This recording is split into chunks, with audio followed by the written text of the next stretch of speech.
All right, Monotone Man is back. Day 83 of Bicycle Across Australia, 225 kilometers, 140 miles, Port Macquarie to Tea Gardens. This is February 23rd. So last night I maybe slept 2 hours, maybe. I just wouldn't fall asleep at all. I should have just kept riding yesterday.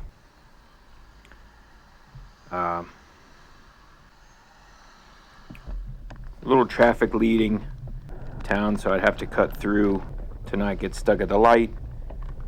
But I would soon notice that the front disc brake was rubbing, so I had to realign the disc brake. And then also the bike computer wasn't working this morning. So by the time we started riding, it was probably 8:45, getting close to 9 o'clock by the time we got back to the motorway.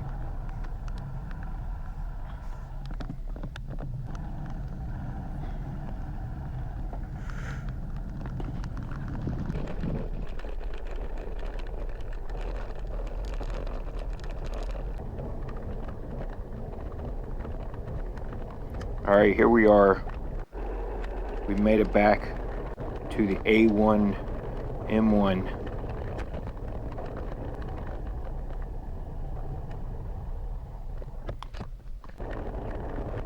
So 374 kilometers will get us into Sydney if we can stay on this road. Which we won't, but we're getting close. So it was a nice big shoulder in some sections, but there was a couple of scary bridge sections that barely had a shoulder, like this one here. I was very lucky that two road trains weren't coming together. And here's some road work where, again, it looks like there's a shoulder, but there's really nowhere for you to fit the bike in there, the bicycle in there. So that's never fun, especially on a motorway like the M1. You got to be really careful about who's coming up behind you, and more road work. So luckily all that was this morning, but the rest of the day was fine with the traffic. Around mile 60 this morning, I would stop and take a break. I just wasn't quite feeling super pumped. The idea was to get to Newcastle, and it wasn't the idea, it was an idea. It was to see if we can make Newcastle. That would put us into Sydney tomorrow, with a chance of getting into Sydney tomorrow, leaving about 170, but that means we'd have to do a 250 kilometer day. So here I am taking a break.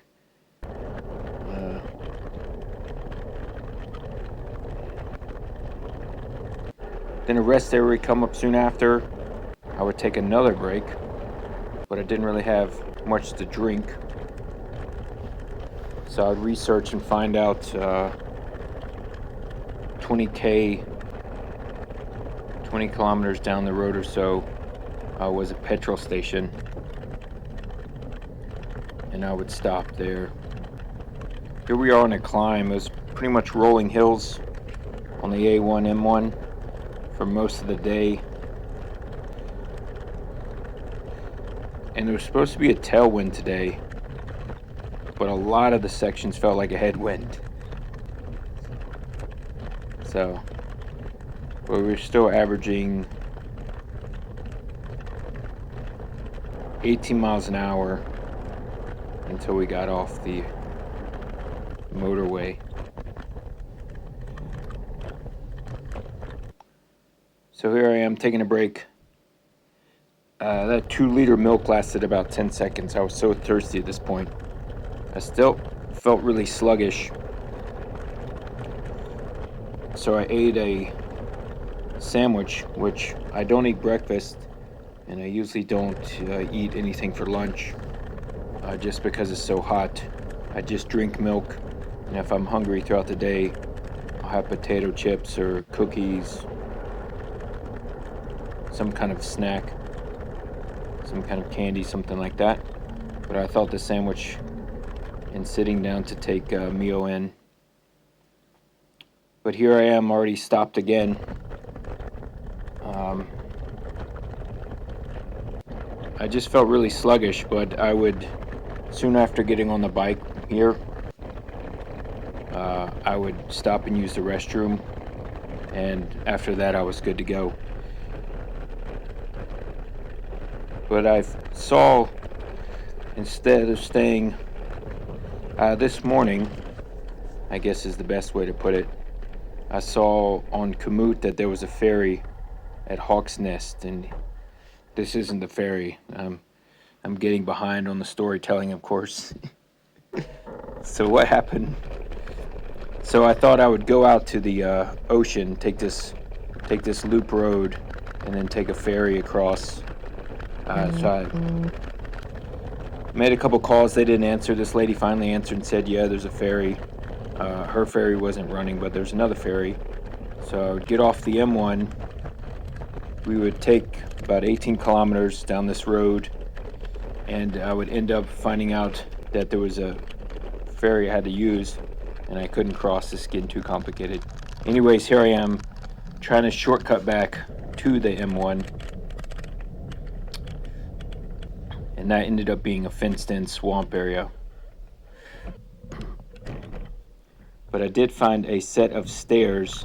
So basically, we went 30 kilometers in a circle today. We went out to the ocean. So this is a steep, really small, and the stairs don't go all the way to the ground. You'll see in just a second. But it's really narrow, so the bike and I barely fit. And people often wonder why I carry such little stuff. And this is the exact reason. And this is why people don't like to go with me either. Sometimes I do some strange things that no one... This is much steeper than it looks. So I'm having to climb down this and then lift the bike. So that's why it's important to me to have such a lightweight bike. I can carry it, move it around. But anyways, we had to backtrack 30 kilometers. We'd go out to the ocean. The ferry was closed. I didn't realize it when I looked this morning that there was a ferry. Literally, you could throw a rock across it, and I thought about walking it. There was a campground there, but the people who worked the campground weren't interested in helping me to find some kind of boat to get across, to float across. I tried asking. I flagged down a jet ski. They weren't willing. They said I didn't have a life jacket. They said the bicycle wouldn't go on the jet ski. So I didn't really argue with them. So we backtracked, but the problem was it was already 160K, 100 miles into the day, and we had 2 hours of light left and 50 kilometers, 30 miles to go. So we're going to have to average 15 miles per hour for the next 2 hours, which may be a task that we can't complete. So I was a little worried, and storm clouds were building up. But as you see, we went down the M1, and here we are. We made it into Tea Gardens right around 7 o'clock, so before nightfall. So it all worked out, but then I went to find a place to sleep, and the pub hotel was booked up. So I had to start calling. And this is Tea Gardens is a small town. There's only like 3 places to stay. But the goal is should be a ferry tomorrow. It's pedestrian only, so no vehicles. So I was worried it's not going to run. But that'll take us into Nelson Bay. And here's the room for nights, $180 for the night. And then Nelson Bay will take us down to Newcastle and then on to Sydney, hopefully. Well, hopefully I confused everyone on that. I mean, hopefully I didn't. But it's supposed to rain most likely tomorrow for a lot of the morning. But we'll see. It rained tonight as soon as I got back from the supermarket. And the hotel closed at 7, so I was lucky enough to call right at 7 before they closed the door, so they stayed and waited. But I didn't want to get stuck out on the M1 in the dark or in the rain, so when we backtracked the 18 kilometers, there was a small petrol station that I stopped at and a motel, and I really thought I was just going to stay there and just because we're just a couple days away from Sydney. There's I don't know what I'm doing in Sydney, where I'm staying, but I still thought I would try it to see if we could do the 50K before nightfall. So that put in more miles, just having to backtrack. But I was glad that we made it to Tea Gardens, and we'll see what happens tomorrow. The ferry's not till 10 a.m., so it may be another late night if I want to get mini miles accomplished. All right, see you guys next time.